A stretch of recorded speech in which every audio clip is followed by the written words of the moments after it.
அடைக்கு மாவு அரைச்சுட்டு என்ன side dish பண்ணலாம்னு சொல்லிட்டு ரொம்ப யோசிச்சுட்டு இருக்கீங்களா? அப்போ உங்களுக்கான வீடியோ தான் இது. இந்த மாரி ரோட்டு கடை கார சட்னி ட்ரை பண்ணி பாருங்க. டேஸ்ட் வேற மாரி இருக்கும்.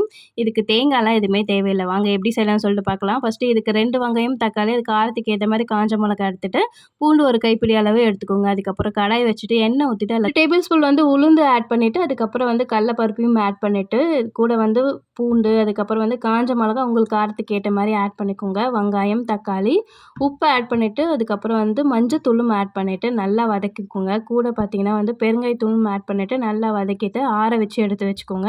அதுக்கப்புறம் ஒரு மிக்ஸி ஜார்ல மாத்திட்டு, இது கூட வந்து ஒரு கோலி குண்டு சைஸ் வந்து புளி ஆட் பண்ணிட்டு, உடைச்ச கல்லையும் ஆட் பண்ணிட்டு, நல்லா வந்து தண்ணி ஊத்தி அரைச்சு எடுத்து வச்சுக்கோங்க. அதுக்கப்புறம் ஒரு கடாய் வச்சுட்டு, கடுகு போட்டுட்டு, அதுக்கப்புறம் சீரகம் போட்டுட்டு, கருவேப்பிலை போட்டுட்டு நல்லா தாளிச்சு எடுத்து வச்சிங்கன்னா, ஒரு ரோட்டு கடை ஸ்டைல்ல கார சட்னி ரெடி ஆயிடுச்சு. இது கூட வந்து அடை வச்சு சாப்பிடும்போது டேஸ்ட் வேற மாரி இருந்தது.